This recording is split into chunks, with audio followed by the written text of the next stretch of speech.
Yes, hi. I am calling this number because I saw it on a bathroom wall. Seeing if you're Brandi. Greetings, Earthlings. You're listening to Brandi is Going to Hell. And today is going to be extremely exciting. I have Adam Breeze of RavenEye with us. But before we hop into that, I just wanted to go over. I sold myself short on the last episode about my romantic capabilities.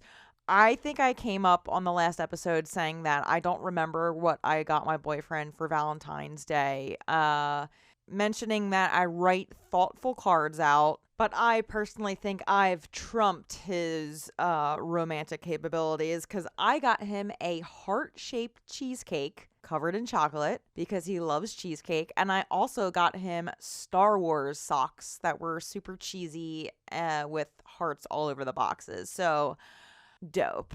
After you listen to this podcast, you can double back and take a listen to my Valentine's Day episode. I'm very anti-Valentine's Day. I hate it, whether I'm single or in a relationship. But anyway, we're past that. We're on to bigger and better things. Steak and BJ Day is in 2 weeks.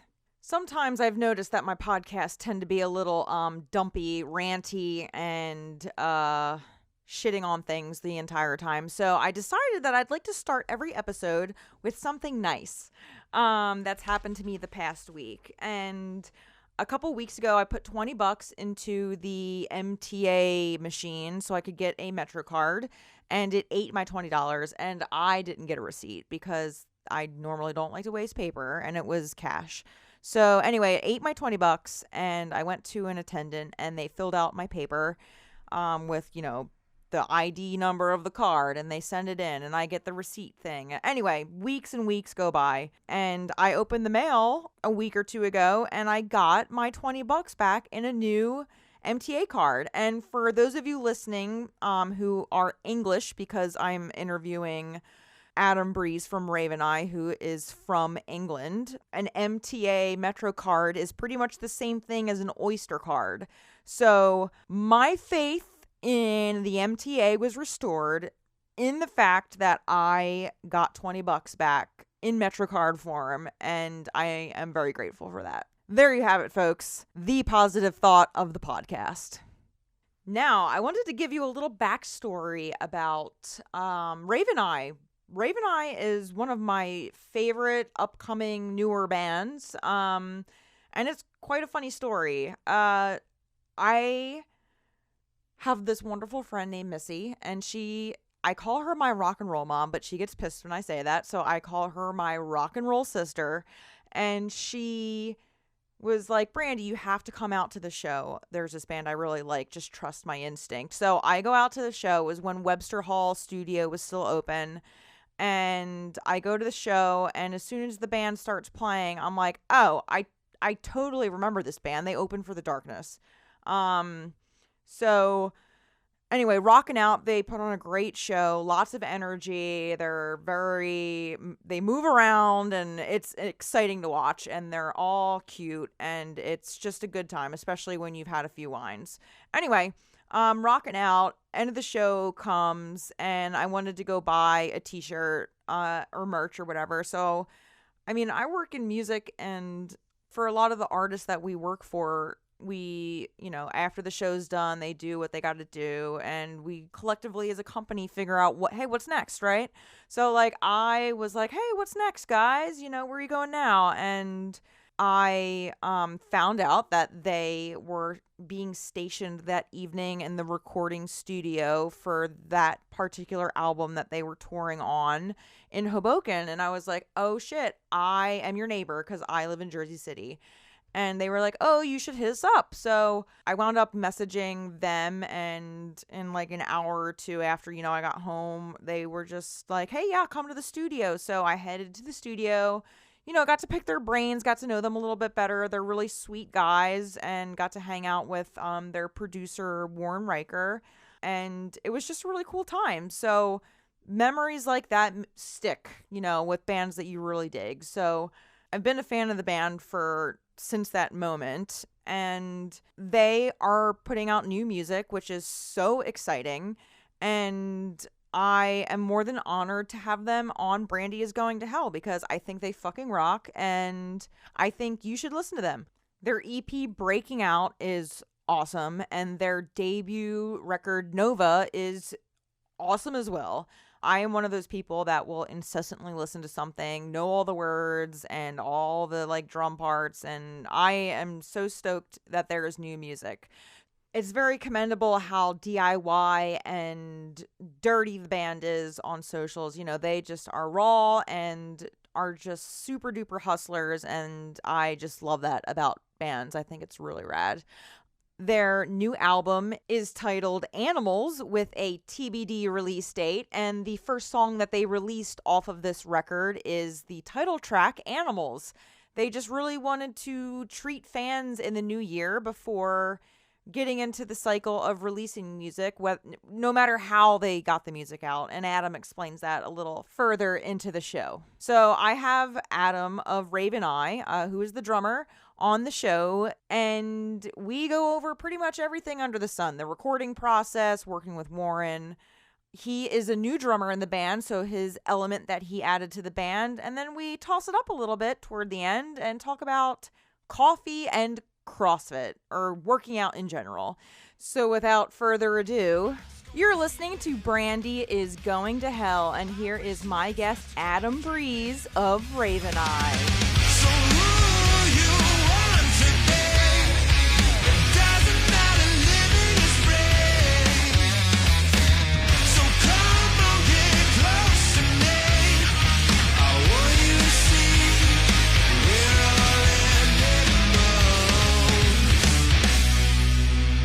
Hi, how you doing? All right. This is really weird for me. I'm not gonna lie, but it's across the pond conversation. It's cool. Yeah. How you doing? Well, I'm doing very well. How are you? Early morning for you, isn't it? Yes, it is. Yes, it is.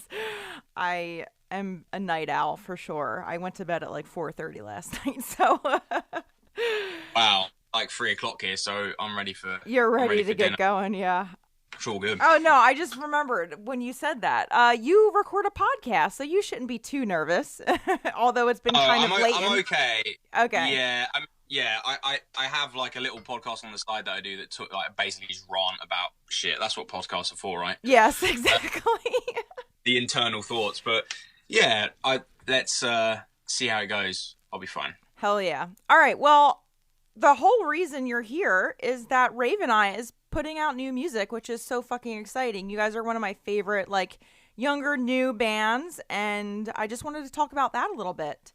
So the song that you just released is called Animals, and yes, it is. It fucking rocks, and I'm so excited to hear about the rest. So do you want to talk a little bit about, you know, the recording process? You recorded at Monnow Valley Studio, which is a pretty, you know, famous studio, you know, Oasis, Queen, Black Sabbath, Pulp, Rush, Led Zeppelin, just to name a few. Do you want to name a couple of your other favorites and talk about the experience? Funnily enough, McFly recorded there as well. That was another one of my favorites.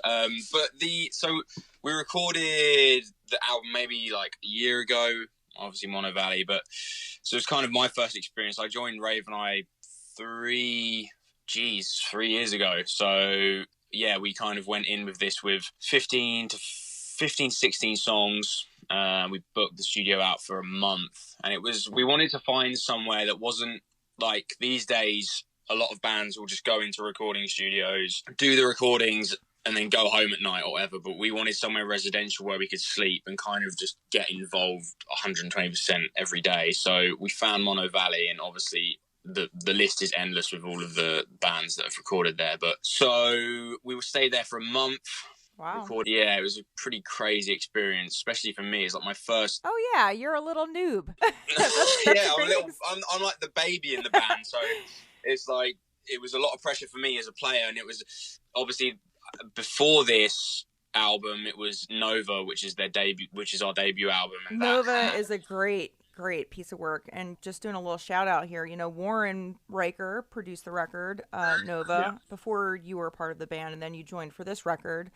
And he produced this record and he too. produced this one too. You know, just to put Warren on a pedestal a little bit, he's a Grammy Award-winning producer, worked with the Fugees, Lauryn Hill, believe Sublime, the list goes on, also records Michael with, Jackson as well. Yeah, records with a lot of metal bands now, so that's awesome. Yeah, so Warren was awesome. He flew over, we got set up in Monnow Valley, and then it was pretty intense, like by the end of it, like Ollie got really ill, so we were on like the vocal takes right at the end of the album. Yikes. And Ollie was like, "Oh, I've got a cold," and we were like, "Great." So we've done all of the instruments, and now we have to do vocals, and now the vocalist is ill. But it was an amazing experience for all of us to kind of. On the last album, it was Gunnar Olsen, which he's a massive session guy in the US. He played on Nova, so it was kind of scary but really exciting to have an identity behind the band now, in terms of like 3 people, human beings that have kind of like lived together most of the last year touring and stuff on the road, to actually put music together and play it. So it's pretty special to all of us, because you kind of start to form an identity now. Yeah, I was gonna ask, how do you think your identity formed for you personally? Because I can ask this, what you did before RavenEye, but touring with RavenEye for all of like Nova promotion and all the bands that you've like supported and your headline stuff, I'm sure that a lot of your identity might be what that band's first record was, but what do you think you personally added to this new record? I think before I joined the band, I was a fan anyway, and I went to go see them in Milton Keynes, which is where the guys are from. Not Aaron, he's from Perth. But so I went to go see a show, and I've been in loads of like touring bands before, and I've kind of done all that stuff. But I remember saying to myself, I was like, at that time, I was like, if I could be in one band at any point in this time, I want to be in RavenEye. And I think maybe like a year later, I was in another touring band, and Ollie called me, or was it the other way around? I think, Ollie called me and was like, "Oh, we don't have a drummer anymore, and we're just looking around." And I was like, "I'll be a drummer. I'll do it. I'm not gonna let anyone else be your." Can we swear on this? Yeah, you can curse. Okay, cool. It's the internet. I'm not gonna let any other motherfucker join this band apart from me. And he was like, "Okay," and he sent me Nova in full when it wasn't obviously released, and he was like, "Just learn this." I was like, "Cool." And then oh, cool! I didn't know that little history snippet then, so that's pretty rad. Yeah. So and then I just learned all that shit. Went to the audition, and I think I had like 3 or 4 other guys, and I was the first one. And Ollie sent me my audition tape the other day, and I was like, "Oh my god, this is so freaky!" And they cancelled the rest of the guys. They were like, "Yep, you're the one." I was like, "Oh, that's so rad!" I mean, it's obviously had to be the hair, and you make amazing faces. That's it. That's fuck the drumming. No, I'm kidding. It was hard. It was hard at first, like in terms of the pressure of execute these songs live, etc. And like the good thing about RavenEye is that I know a lot of bands, especially UK bands, that do really well in the UK, and then everywhere else in the world they don't really like pull a lot of crowds and like have that much of a fan base. But we're kind of lucky because we've managed to pocket so many areas in the world of touring that we have such amazing fans that will just stick by us wherever we go, like Germany, France, wherever.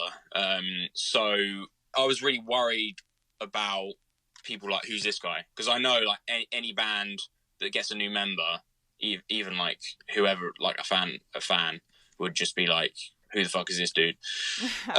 Yeah, but now, and you're lucky. Also, rock has a wonderful cult following. Like rock fans stick through everything. Exactly. Yeah, exactly. So this new album, we started writing it maybe like 2 years ago, and for me, I was like, right, I'm just going to be myself, obviously, behind the drum kit. And I've always looked up to players that when you hear them playing drums, you don't need to look at them. You just need to hear the drum sound and you go, okay, that's Keith Moon. That's whoever it is, Dave Grohl. So I was like, I want to bring that to the band in terms of, I want to keep it simple and I want to make people dance. And that is pretty much what we've all tried to accomplish on this record of like, just really fucking simple, catchy rock songs that have a heaviness to it that we all dig. So I would say Nova's definitely, I would say bluesy. I don't know, like it definitely, because obviously I know it's got the grooves. Yeah. the grooves. But this new album is obviously from the title track Animals. It's like that's probably the heaviest one on there, but the rest of them are very like just straight up head bobbing rock songs. Awesome. Did you name the new record yet? Yeah, it's called Animals. So the actual record is called Animals. So you released the title track. Cool. The title track. Sorry, I missed that. Yeah. There was a load of names we were going through. We were like, we should call it this, and I think we came up with Animals because the actual song, we just kind of represented who we are as a band now. Like, we just wanted to have that primal roots to rock music that we feel like a lot of rock bands are missing at the moment. Like bands like Bad Flower and like the Struts and stuff, that like all these upcoming amazing rock bands have that honesty, and that there's just no like anything hidden behind the curtain or anything. So we just wanted to be as honest as possible, so we came up with the name Animals. We thought it was cool. So, and that's still TBD for release. Yeah. It's okay. It's TBD, but it's all in the works. Like, it's funny because we've been off the road for maybe like a year and a half, maybe longer, and everyone's like, oh my god, it's just taking so much time. Like, why the fuck haven't you like played any tours or anything? Like, look, trust me, like, we know how hard it is. This is what we do for a living. It's like, it's so hard for us. You guys are itching for it, so I know. Exactly. I might just do this little side tangent here. Do it. You guys don't have management right now? You guys are kind of self-releasing everything, or do you have a touring person, or what's the deal? We have management. We have booking. We're currently not on a label, but we have all of the right team at the moment. We currently are looking for labels, but this album will be self-release, and it's part of the year and a half that we've kind of not been off, but not struggles, but the bullshit we've been through in the industry and personally. It's like we in the studio we recorded the album, came out, and we had this amazing sounding record, and then we just decided let's just own this record. Like, let's just have it. This is ours now. Let's just take it. And I think there's a lot of bands going down that self-release route now, not in terms of like Kickstarter, like please give us, like go out bowling with us or whatever, like that stuff. I don't really like that kind of thing, because it's like, I don't know. So we're going along with this self-release as we're creating some really cool merch ideas of like hand painted. We've basically created a new logo, and we're hand painting like Doc Martens, some Converse, some leather jackets, and all vegan. And so we're all going to like paint custom things on these jackets, and obviously vinyl, CD, etc., signed, whatever is going to be available for the pre-order, and that's all being done at the moment. So the album is out this year. However, we do have a confirmed date of when we're going to do it, but we just need to. You're doing it DIY. You're doing it DIY, baby. So you gotta, you're putting in the blood, sweat, and tears. So I get it completely. Yeah, we really are. Yeah. So I imagine then that would be coupled with touring, but sure will. As far as, so you've opened for some amazing acts while drumming with RavenEye. Talk about some of those, and any extremely memorable ones that will stick with you forever. I mean, we've been extremely lucky as a band. Like, we've worked fucking hard. Like, we all have, but I think the one that sticks out the most is we went on a 18-day Europe tour, arena tour of KISS, which was like the most craziest. I joined in 2017, and even from then, it was like, okay, this is like the craziest thing that's happened in my life, because we were going to like South America and playing festivals and stuff. So it was really like thrown into the deep end for me. But the tour with KISS, I think, ironically, it was on Valentine's Day. I think it was like for 2 years ago, and I got a call from Ollie, and I was like, oh, is he like calling me on Valentine's Day? Like, I'm alone. This is sad enough. Like, this is sad enough already. Like, what the fuck are you doing? And he called me, and he was like, we got the tour, like, we're going on tour of KISS. And I was like, nice one, dude, I'll see you later. And he was like, no, seriously, like, we're going on an 18-day tour in Europe with KISS in 2 weeks, like, pack your bags. And I was like, I just fucking collapsed. I was like, holy shit. I was like, what is going on? And yeah, so the first date was in Russia, and we flew out, and it was I think it was the biggest capacity on the tour. It was 40,000 Nice. seated arena. And like we got there and we were kind of like jet lagged and stuff already, but we like went. It was like a dream. Yeah, it really the was. adrenaline I was really kept like you awake, man. Yeah. Is that your like, first oh my God, time like, traveling far out of the country too, or Yeah, it was. I think the first gig that I did with RavenEye out of the country was in Sao Paulo, and that was like a 14-hour flight, and I was like, this is crazy. I've been to like Spain on a 2-hour flight, and that's it. And you do like a 14-hour flight, but yeah, that was Russia was pretty crazy flight as well. But yeah, so that was the first show, and the reason I say it was like a dream is like, obviously we were a support act, like the main support act for the whole tour. So we would set up all of our like little amps on stage, like on this massive like Kiss-ridden stage, like pyro and shit. And we've got like 2 amps and a drum kit. And we like got to the side of the stage and like, okay, let's go. And you know, like when you watch a concert movie and you hear like a roar of a crowd and you're like, that's cool. But when you actually hear it when you actually hear like 40,000 people in real life do that, you're like, it sounded fake. I was like, what the fuck is like? And the lights went down. And we're like, okay, this is it. And we just went up and just kicked ass. Like it taught us so much, that tour. I think that's one of the main reasons I remember it, other than the insane experience. It taught us how playing to 40,000 people or 30,000 people a night, if you do that to 200 people in a dirty, smelly club in London, it's the same. You do the same things, and you make the 200 people feel like 40,000. And we did that tour, and then we came back and we did the Nova. It's not over till it's Nova tour. So we did like a headline run around the UK. It was the best-selling headline tour we've ever had.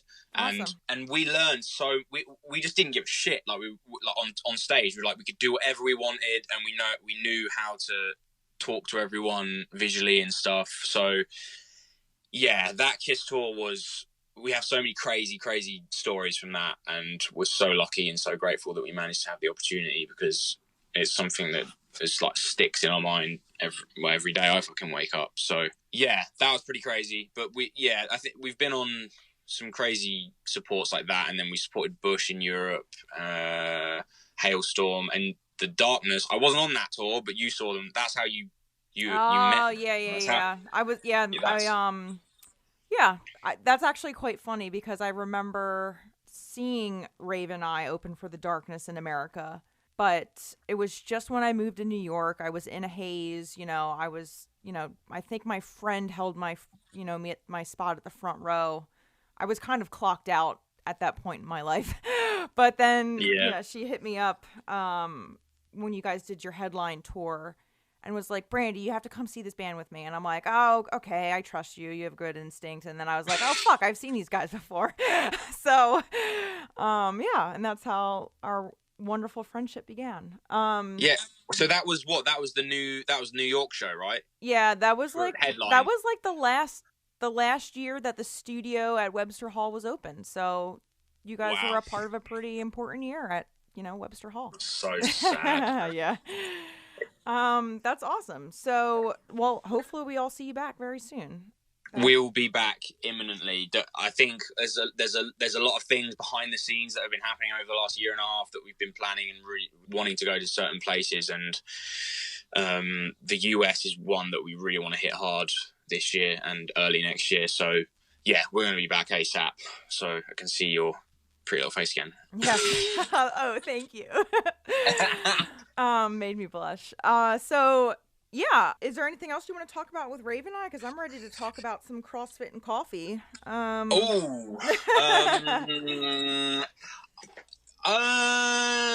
mean, you've got the new single. Play like a snippet or something, maybe. Yeah, I'll do a snippet. All right, that works. Little tasty nugget. When's it going on streaming? We are in the current process of putting that up, so it'll be in the next couple of weeks, maybe. Which we good news. We've literally just signed a distribution deal to a company, so that is all being sorted in the process. So we came to the beginning of this year and we had everything planned. We were like, I think people just deserve to hear new music. It doesn't matter how it comes out or how people like perceive it as this massive release. It was like, let's just create a lyric video, put it up on our Facebook, and then we'll sort everything out after the fact kind of thing. So that was a really big moment for us. I remember we were like, right, we're doing this live stream on like the 24th of January, whatever the fuck it was, and we and Ollie were like about to press like the live button, and our hands were like shaking, like people haven't heard new music in what, a year and a half, and everyone was just like, oh my fucking god, like, because we thought, because it's quite a different sound, we thought everyone would be like, oh, well, it doesn't sound like Nova, it doesn't sound like Breaking Out or whatever, but everyone's taken to it like so kindly and was so fucking gracious for it. But yeah, if you want to put like a little snippet in, then please, this is the new single from RavenEye. Yeah, you got it. You got it. I know you've always posted about like drinking coffee. Are you a coffee snob, or you just enjoy drinking it? I don't think I'm a snob. Okay. I don't think I'm a snob. I definitely enjoy. It's like music. I would just like drink whatever. But would you be able to answer if I asked your favorites, or do you have favorite brands, or do you have go-to? Yeah. Okay. Cool. So, ironically enough, me and my girlfriend went to Rome for my birthday, ooh la la, this year, and I was like, right, I know there's like, every city we go to on the last kind of tours we've done, we all just go, right, where's the best coffee joint, and we try and source out like the best place to get like these like dive bar coffee joints where it's like this amazing, we wouldn't find anywhere else in the world. So we went to Rome, and you can't really get bad coffee in Italy anyway, but I was like, what's the best coffee and all this stuff, and all the locals was like, oh, it's just like Lavazza coffee, and I was like, oh, I have that at home, and they were like, yeah, that's the best. I was like, okay. I was like, cool, okay. So I bought like a massive bag of it on the way home, like just for my French press. I normally just use, like, I have a machine, I have an espresso machine, but like I normally just use French press. I feel like you can. Okay.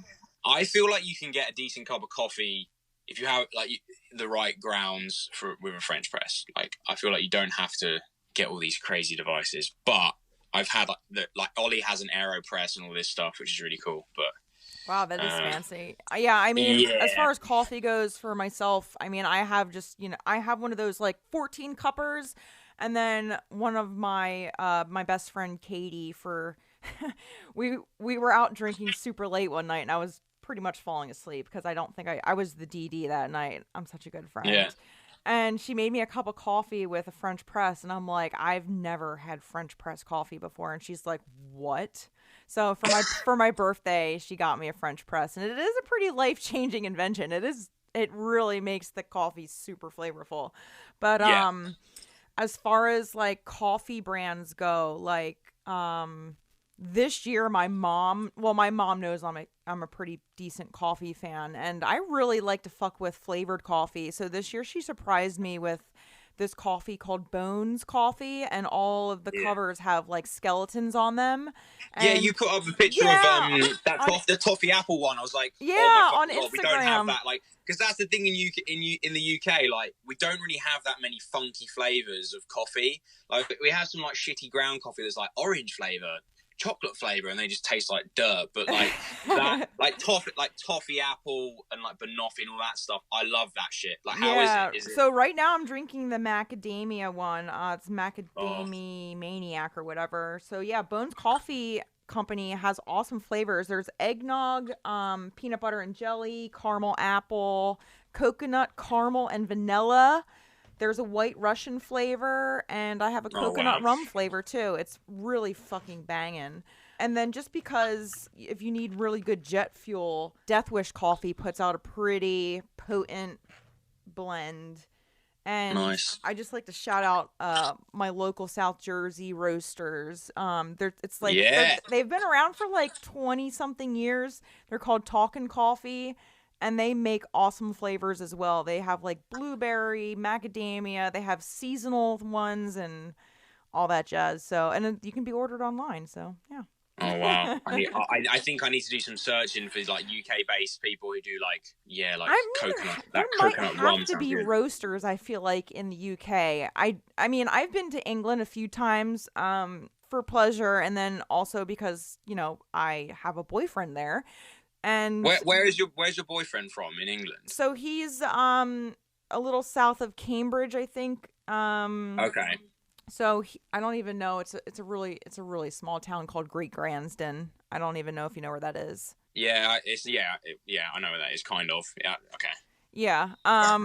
But I just noticed in England there's not really that many coffee choices. Like if you go to order coffee, it's just like, oh, you mean like an Americano? Like you just don't have plain coffee. It's just always like Americano. It's at all the little shops, and all the little shops around are all kind of the same, like Nero and Costa and shit like that. Yeah, they're just, I mean, they're all great and they taste wonderful, but it's just like, I feel like your coffee capabilities aren't the same as what's in America. I agree. Yeah, we get like, I like really strong, sour, almost like Italian coffee, but like over here, whenever we go to, like, when you do tours in the UK, everyone's like, it must be so cool. You see, like, so many cool places. I remember this meme online. It's like, when you go on tour, you must see so many cool places. And it's a picture of just, like, a McDonald's and, like, an M1 service station. And that is literally what a UK tour is. But every time we get a coffee, it's always Costa. And we just get a black Americano. Because it's just like, well, I don't want a flat white. I don't want a cappuccino. I don't really like milk, like loads of milk. Yeah. Oh, that was my other question. I was gonna ask, like, do you just drink your coffee black or? Yeah. That's the way to go for sure. I like a bit of I got some chocolate soy milk the other day. Oh. That's fucking dope. If you put that and like heat the milk up and get it all frothy and put that on that top. sounds good. Yeah. Have you ever? So I'm pretty big on black coffee too, but sometimes I just need like a little bit of, you know, need to mellow it down a little bit sometimes. Yeah. I put almond milk in it. Yeah. Sometimes flavored, and oat milk is like a really trendy thing in America right now. So I've been putting it is over here as well. Yeah. Awesome. So there's the little coffee spiel. I also wanted to touch base with you. You've been on kind of like a fit journey or a weight loss journey in your life, and it's actually super inspiring. So I wanted to talk to you a bit about that because you've posted your progress online, and it's pretty phenomenal. So what's your secret? What are you doing? Thank you very much. I am not eating a full bag of cookies every day. Seriously, I think like the main thing for me, when I joined RavenEye, like, I'm quite a physical player anyway, and when I got into a touring band, I was like, got halfway through the set and I was burned out. I was like, I feel like I'm just gonna throw up and it's fucking gross, and my fitness levels weren't that great. I was kind of eating crap, and I think from university I was just like, I'm just gonna like have cheese and pasta every day and beans and all this stuff, and it catches up with you. So I was like, right, fuck this. And I not a lot of people know this, but I had a small injury maybe like 2 years ago on my right shoulder. I had a small labrum tear, which is like right under the shoulder socket, the rotator cuff. And I was like getting off stage, I couldn't feel my right arm, and I was like, I had to like dip it in water, like ice water, and like put loads of Tiger Balm and shit on it. It was really gross, and I was like, something's going on, like, and I got really scared. I was like, I am not going to be able to play drums for the rest of my life if I don't sort this out. So I went to a chiropractor. He told me what it was, and he was like, do these exercises, but because the labrum, there's not a lot of blood flow that goes to it, so it can't repair like in 2 days or whatever. So he was like, this is going to be a long journey of like repairing this thing. I was like, okay. So that was another reason why I wanted to get fit, and kind of I started going to the gym. I started doing home workouts to begin with. There's this website called Fitness Blender, and you can like basically choose the time you want to work out, like half an hour or an hour. Choose what you want to do, like cardio, abs, upper body, whatever.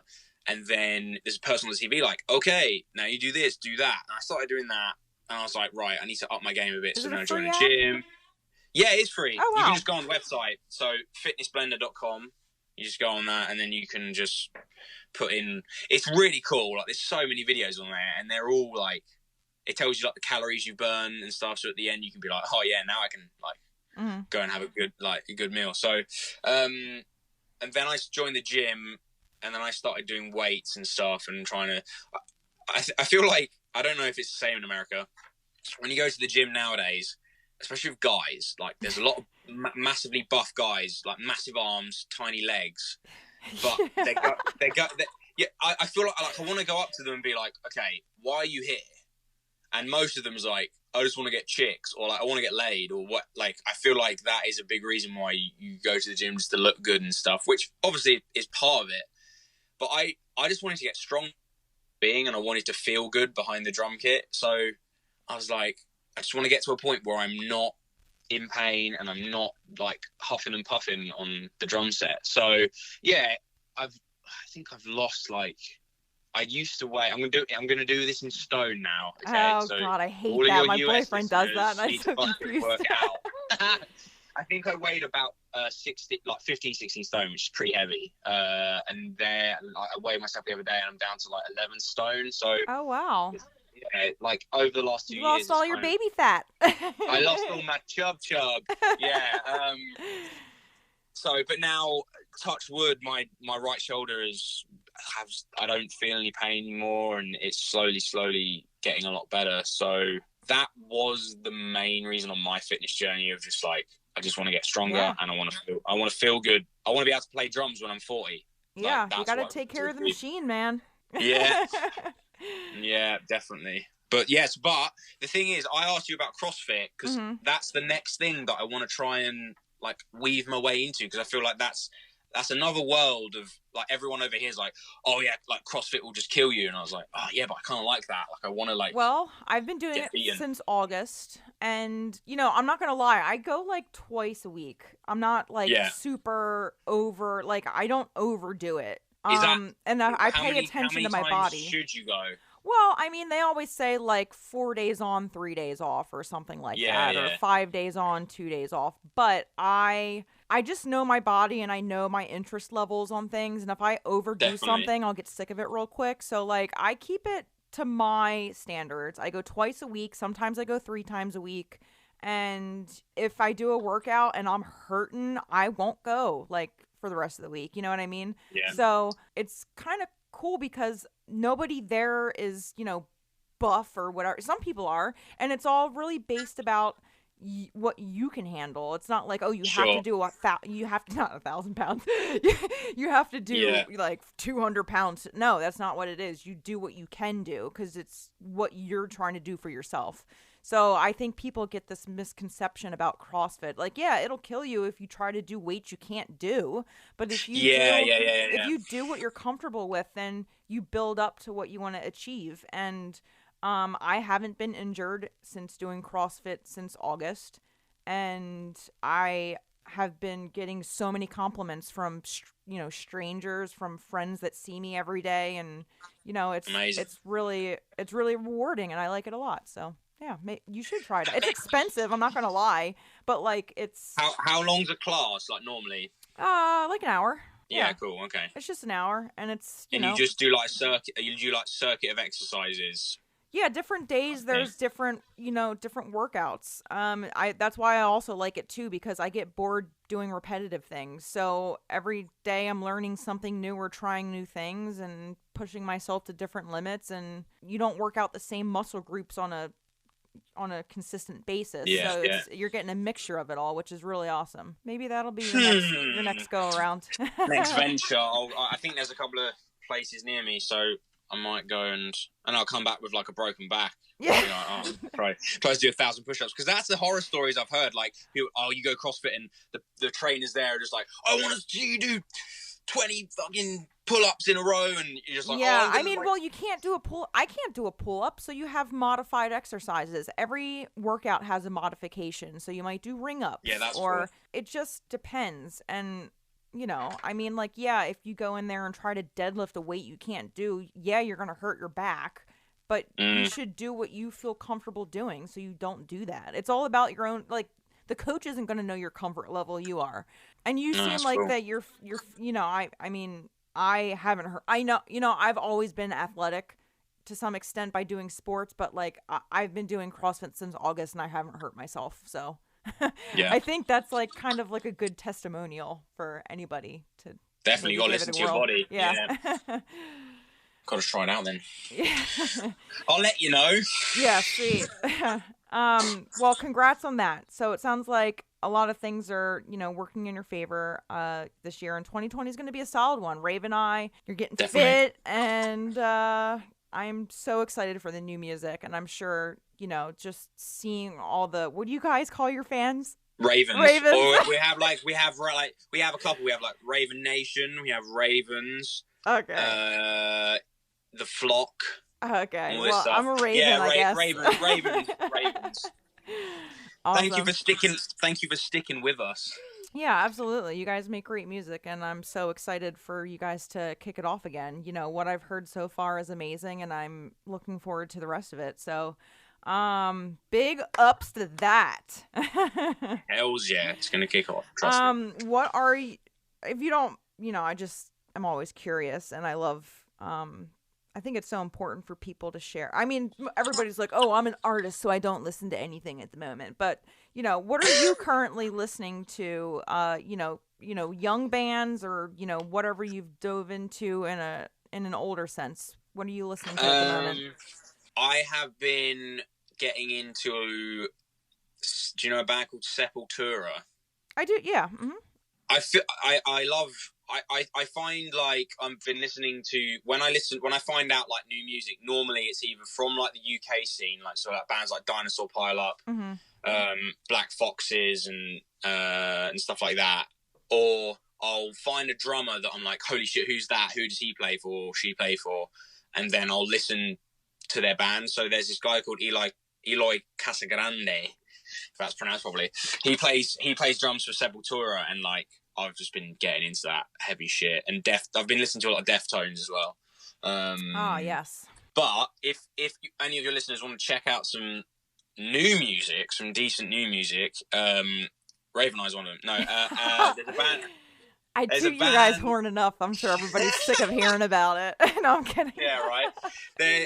There is a band called, like I just said, Dinosaur Pile Up. They've released their not debut. I think it's like their fifth album. Like maybe they've toured the States quite a lot. Yeah, they're really cool. There's a band called, I played on a couple of tracks. They're called Wargasm. They're like a UK band. What a great name! I know, right? It's like, a lot of people are like, what? Why are they called Wargasm? It's like, just listen to it. You'll understand exactly why.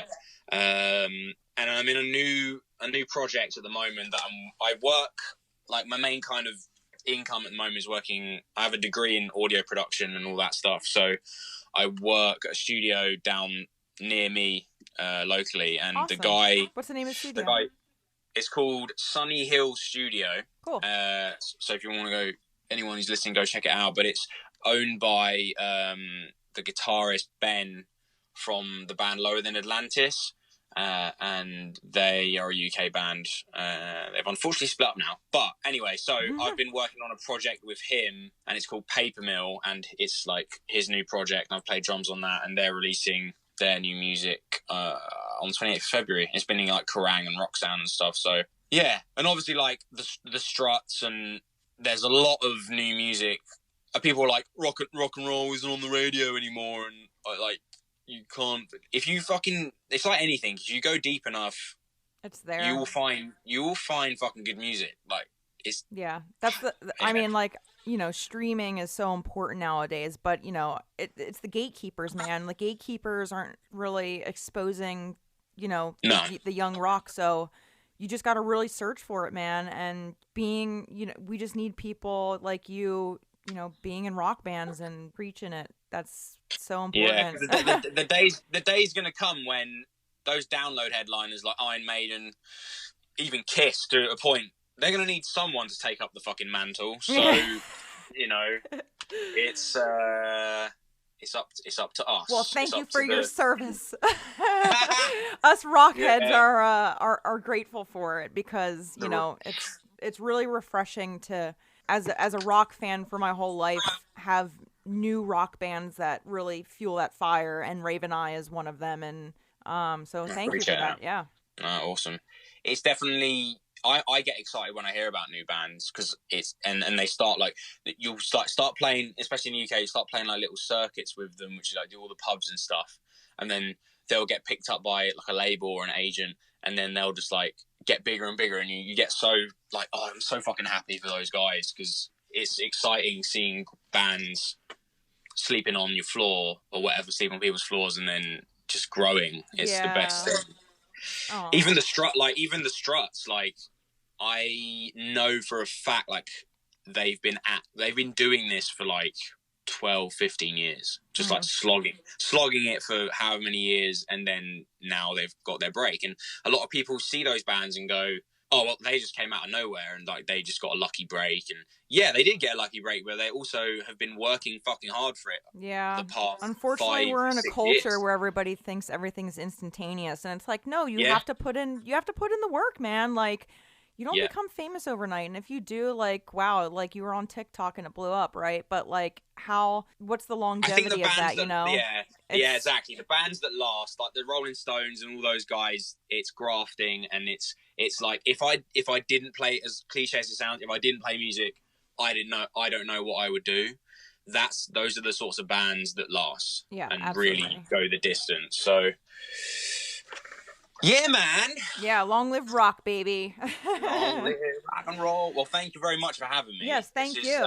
Do you want to plug yourself a little bit? Do you want to talk about where people can find you on the internets and all that jazz? Yeah, so you can find RavenEye, or it's RavenEye, one word, on everything: Instagram, Facebook, Twitter.